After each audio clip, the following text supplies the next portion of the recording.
Halo guys, kembali lagi dengan gue Kuro guys.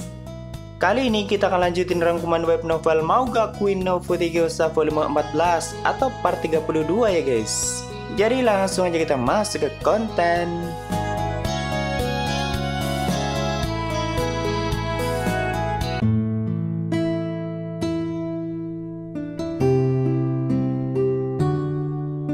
Di volume 13 akhir sebelumnya, permusuhan panjang antara dunia Evigenio dan Hivolia akhirnya bisa dihentikan untuk sementara setelah Anos dan teman-temannya ikut campur. Dan karena Anos juga inti dari kehausan yang ada di dasar Evigenio bisa dipisahkan. Bahkan saat itu Evigenio yang sudah hampir melahap Hivolia akhirnya bisa dihentikan dan kedua dunia itu akhirnya bisa dipisahkan dan kembali ke tempatnya masing-masing. Sedangkan dewa utama dunia Evigenio atau Isaac juga sudah menyerah, tapi Ray harus berjanji pada Isaac kalau dialah yang akan meneruskan tekad Henryl, dan Ray juga sempat berjanji kalau dia akan berusaha menjadi Raja Suci dunia Hivolia karena Raja Suci saat ini yaitu Lebrahat tidak sejalan dengan tekad Henryl. Dia tidak seperti Lebrahat yang dulu dan adiknya Tobal Serundo juga akan ikut mendukung Ray karena dia menginginkan yang terbaik untuk dunianya. Ya, ternyata Isaac sangat peduli pada Henryl yang pernah menjadi rivalnya di masa lalu. Tapi mungkin karena dia gabut aja dan gak pernah menemukan lawan yang sebanding dengan dirinya, jadi sekalinya bangun dia akan membuat masalah di sana sini dan tidak jarang menghancurkan satu dunia cuma gara-gara dia bosan. Tapi sayang sekali di volume 13 sebelumnya pertarungannya dengan Anos harus terhenti dan digantikan oleh Ray yang bagi Isaac Ray sangat mirip dengan Henryl dan sama-sama pengguna Evans Mana. Dan kalian tahu sendiri kalau Ray itu selalu mendapat buff yang gila-gilaan, jadi dia bisa mengimbangi Isaac walaupun kalau pertarungan itu dilanjut sampai mati ya belum tentu Ray bisa menang. Karena nyatanya Isaac sendiri yang memilih untuk menghentikan niatnya memangsa dunia Hivolia. Isaac kan cuma menagih janji Henryl guys. Yang mana jika dunia Hivolia tidak sejalan dengan tekad Henryl, maka saat Isaac terbangun dia akan menghancurkannya. Lalu Henryl sendiri sudah mati dan akarnya dibawa ke dunia Militia agar nantinya bisa bereinkarnasi di masa depan. Walaupun Lebrahat tidak menyetujuinya karena reinkarnasi adalah sebuah penghinaan bagi dunia Hivolia. Tapi Bal Serundo tetap membawanya ke Del Sogade dan menyerahkan sisanya pada 4 dewa penguasa yang ada di dunia Militia. Bahkan Isaac juga mengunjunginya untuk mengucapkan salam terakhir pada sahabat sekaligus rivalnya. Lalu untuk singa Artanon yaitu Kostria dan Bobonga sudah ditahan di Pablo Hitara, sedangkan Isaac dan Evigenio juga akan segera diadili atas kesalahannya. Tapi Anos juga sudah mendapat informasi sedikit mengenai Pablo Hitara di masa lalu dan apakah aliansi dunia itu berada di jalan yang benar atau tidak, Anos masih mencari tahu. Karena sebelumnya dia sempat bertarung melawan Elmid dan Dewa Karakurinya. Apalagi Gigi Genes yang menjadi kepala dunia Elenesia lah yang sudah membunuh Henryl di masa lalu. Tentunya Isaac juga kayaknya nggak akan tinggal diam karena walaupun Henryl adalah musuhnya, tapi Isaac sangat menyayanginya. Bakalan seru parah sih kalau Anos dan Isaac sama menantang Pablo Hitara dan seluruh aliansinya. Gak ada yang lebih mengerikan kalau dua orang ini sama melakukan duet kecuali Noah dan Amuro yang masih sangat misterius atau Raja Iblis Zinnia Sivahel. Jadi mari kita simak prolog yang ada di volume ini guys, yang intinya menceritakan Henryl di masa lalu dan kenapa orang sekuat dia bisa mati. Tepatnya di dunia Ginyu yang dipenuhi oleh pohon persik di mana suara nyanyian selalu terdengar di dunia itu. Bahkan dikatakan kalau seorang Raja Iblis bisa melepas kelelahannya di dunia itu karena tempatnya sangat nyaman. Saat itu Henryl sedang berlari ke dunia itu dengan tubuh yang sudah terluka sangat parah. Bahkan akarnya juga sudah terkena peluru Mufaka milik dunia Elenesia. Dikatakan kalau satu tembakan dari peluru itu bisa menghancurkan satu dunia yang ada di lapisan dangkal, dan jika ditembakkan pada dunia di lapisan dalam juga tidak akan lepas dari kehancuran. Makanya sebelumnya F tidak mampu melepas peluru itu dari akar Henryl. Penguasa dunia Ginyu adalah teman Henryl, makanya dia lari ke dunia itu. Tapi sebelum dia sempat menemui temannya, Henryl sudah tidak kuat mempertahankan tubuhnya dan akhirnya dia berhasil dikejar oleh Gigi Genes. Saat itu Henryl bertanya pada Genes, kenapa dunia Elenesia menciptakan sihir yang akan menyebabkan kepunahan pada Laut Perak atau peluru Mufaka yang dia maksud. Tapi Genes hanya diam sambil terus waspada pada Henryl walaupun Henryl sudah terluka parah. Lalu Henryl bilang kalau kekuatan itu hanya akan membawa kehancuran pada Laut Perak. Tapi bagi Genes kekuatan sebesar itu harus ada untuk menciptakan sebuah keadilan. Di masa itu Henryl sangat menentang adanya Pablo Hitara dan mungkin karena itulah Genes mengincarnya. Lalu setelah berdebat cukup panjang dengan keadilan yang mereka yakini, Genes mulai menciptakan sihirnya dan memperkuat peluru Mufaka yang ada di akar Henryl. Saat itu Henry juga sempat menggunakan kekuatannya yang tersisa untuk melawan peluru itu, tapi Genos terus menyerangnya lagi sampai akhirnya Henry tidak berdaya dengan peluru Mufaka yang terus menggerogoti akar muasalnya. Dan akhirnya dia pun tumbang. Dan itulah prolog dari volume ini, jadi mari kita masuk ke cerita utamanya. Saat itu, Anos dan kawan-kawan sudah kembali ke Akademi Iblis yang ada di Pablo Hitara. Balser juga masih bersama mereka dan di sini mereka sedang menyaksikan kejadian yang ada di prolog tadi melalui medali suci Henril. Jadi sebelum Henril mati, dia sempat menyimpan kenangan itu di dalam medali sucinya. Henril juga sempat meninggalkan pesan pada anaknya Tolebrah dan Baliserundo kalau minta bantuanlah pada dunia Ginyu untuk melindungi masa depan Laut Perak. Tapi Lebrah sendiri saat ini sudah sangat berubah dan malah dialah yang melanggar janjinya karena sudah mendukung Pablo Hitara. Lalu setelah melihat semua itu, tentu Anos dan kawan-kawan tidak akan tinggal diam dan setelah mereka berdiskusi cukup panjang, akhirnya Ray dan Balser akan kembali ke dunia Hivolia untuk mencari informasi. Dan juga mereka ingin memastikan apakah Lebrad saat ini asli atau palsu. Karena bisa saja Pablo Hitara di masa lalu menciptakan Lebrad palsu agar dunia Hivolia mau mendukung mereka. Soalnya dulu dia adalah kakak yang sangat baik bagi Balser dan juga sangat menentang adanya Pablo Hitara. Dan kalau kalian ingat, dulu Mama Anos saat masih di Evezeno juga diselamatkan oleh Lebrahad yang akhirnya Vanes Mana ikut terbawa ke dunia Militia. Sedangkan Eldemet bersama gadis Vanunion akan pergi ke dunia Ginyu sesuai dengan perintah Henril dan mereka akan mencoba membicarakan mengenai peluru Mufaka dengan penguasa dunia itu atau teman Henril yang sebelumnya tidak sempat dia temui. Tentu saja Eldemet akan menggunakan kereta Raja Iblis karena mereka akan melintasi Laut Perak. Lalu tak lama kemudian, Otoru juga datang ke tempat itu dan menjemput Anos untuk menghadiri pertemuan 6 suci.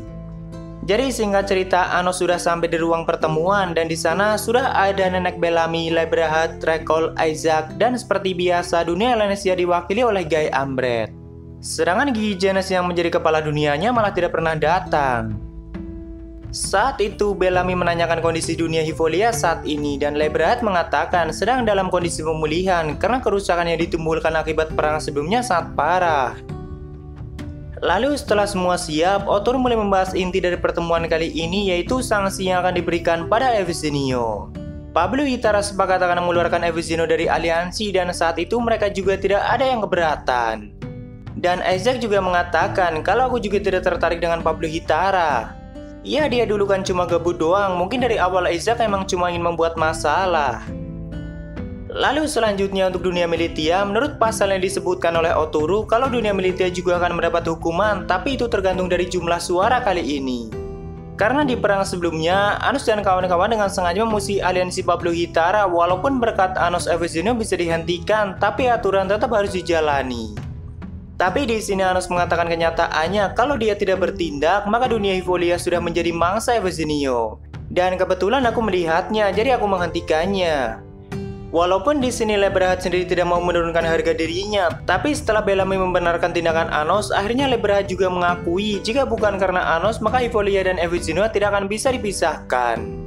Karena sebelumnya dua dunia itu memang hampir menyatu, atau lebih tepatnya setengah dunia Hivolia sudah dilahap oleh Evezeno. Tapi Lebrahad juga mengatakan kalau dunia Militia tidak menghalangi, maka Isaac sudah tidak lagi bisa duduk di sana.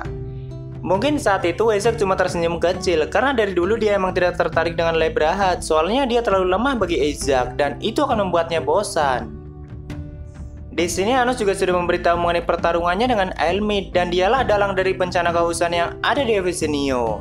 Dan selama ini Elmid bersembunyi di Pablo Hitara walaupun belum ada bukti mengenai itu. Tapi Rekol juga mempercayai mengenai hal itu. Namun belum ada informasi lebih mengenai Elmid, jadi Otoru bilang akan menyelidikinya. Lalu tak lama kemudian, Guy menerima perintah langsung dari Genes kalau dunia Militia harus dikeluarkan dari aliansi atas dasar kedisiplinan. Dia juga menggunakan pasal yang berlaku di Pablo Hitara. Menanggapi hal itu, Anos bilang, kenapa kau sangat ingin menyingkirkan duniaku? Lalu Guy menjawab kalau dunia Elanesia selalu memprioritaskan aturan di atas segalanya. Sambil tersenyum Anos bilang jika seperti itu harusnya Genes dari dulu menawarkan dirinya sendiri untuk keluar. Karena dunianya sudah menyembunyikan sesuatu yang melanggar peraturan Pablo Hitara atau peluru Mufaka yang Anos maksud. Saat itu semua orang langsung menatap Anos dan apa maksud dari perkataannya. Lalu di sini Anos menjelaskan kematian Henril yang ditembak dengan peluru Mufaka tepat di akarnya oleh pemimpin dunia Lanesia itu sendiri atau Gigi Genes. Tentu semua orang langsung terkejut saat itu, tapi entah bagaimana Leberhat yang menjadi anak Henry sendiri malah kelihatan tidak mau mempercayainya. Atau entahlah. Lalu di sini Guy juga menyangkal penjelasan Anos, walaupun kalau mau menyelidikinya masih ada jejak sihir yang tadinya tertinggal di akar Henry, tapi Guy tetap menyangkal kalau itu bukanlah fakta. Namun Oturu yang bertindak netral akan mencari informasi itu dan harusnya di dunia Lanesia ada semacam sihir atau inti untuk menembakkan peluru Mufaka itu. Walaupun untuk mencarinya tidak mudah karena dunia Lanesia sangat ketat dan tidak hanya satu. Saat itu Anos bilang ingin bertemu dengan Genes secara langsung, tapi Guy dan Leberhat malah menghentikannya. Dan dengan keputusan bersama, akhirnya pertemuan itu ditunda untuk sementara dan akan dilanjutkan kembali 3 hari kemudian. Setelah Guy membicarakan masalah itu dengan Genes dan memberikan kepastiannya. Jadi masih ada 2 masalah yang belum diputuskan, yaitu pengeluaran dunia Militia dan kejahatan yang dilakukan oleh dunia Lanesia. Ya, Lanesia adalah dunia yang menempati peringkat pertama di Pablo Hitara, jadi dunia itu seperti mempunyai kendali besar di dalamnya. Tapi kepala negara yang lain juga tidak bisa mengabaikan hal itu, karena jika peluru Mufaka benar ada, maka dunia lainnya juga tidak terhindar dari ancaman. Karena satu serangannya saja bisa memusnahkan satu dunia di lapisan dangkal dengan sekejap. Apalagi kekuatannya sangat merusak Laut Perak.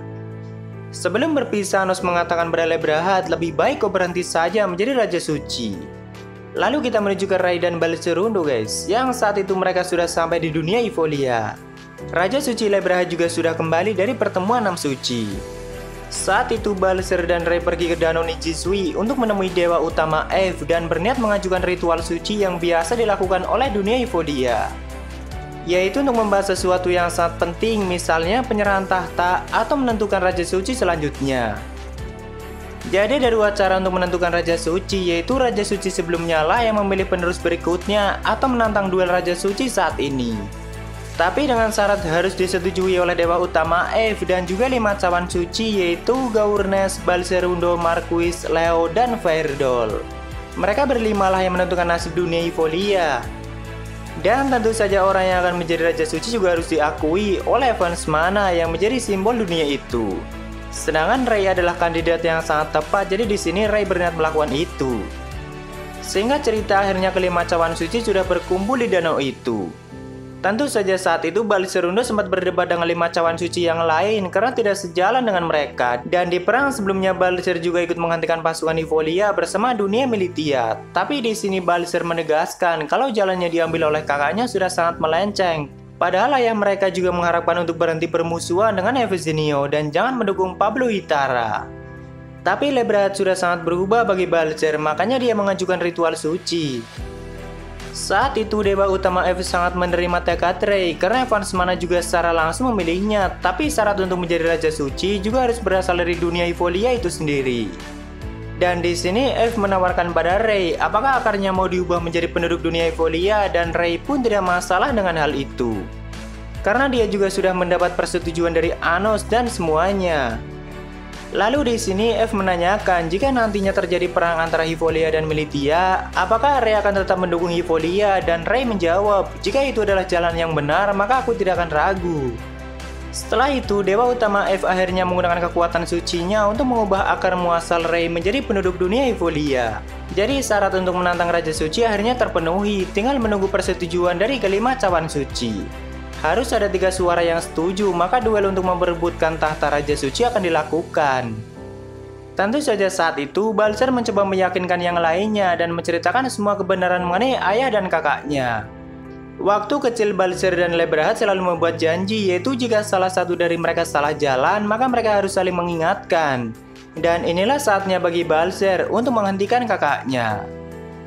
Lalu setelah Balser menceritakan semua kebenaran mengenai kematian ayahnya dan kejanggalan pada Leberhat, ternyata cuma Leo yang memberikan suaranya, jadi cuma ada 2 orang yang setuju. Dan syarat untuk melakukan duel harus ada 3 suara yang setuju. Kalau kalian ingat, Leo itu yang dulu ikut ke dasar kehausan bersama Anos guys. Dan secara langsung dia menyaksikan pertarungan Anos melawan Elmid. Makanya dia percaya pada Balser, tapi 3 cawan suci lainnya lebih mempercayai Leberhat. Jadi akhirnya Leberhat berniat pergi dari tempat itu, tapi Ray bilang jika aku tidak pantas menjadi Raja Suci, maka aku akan menyerahkan Evans Mana padamu. dan coba kau gunakan pedang ini. Tapi jika kau tidak bisa mencabut Evans mana, maka kau tidak pantas menjadi Raja Suci.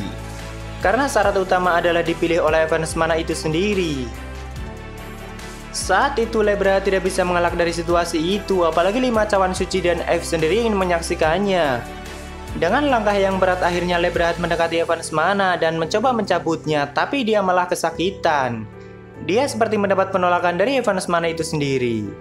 Sambil menyesal dia bilang, aku sudah tidak bisa lagi mencabut pedang itu.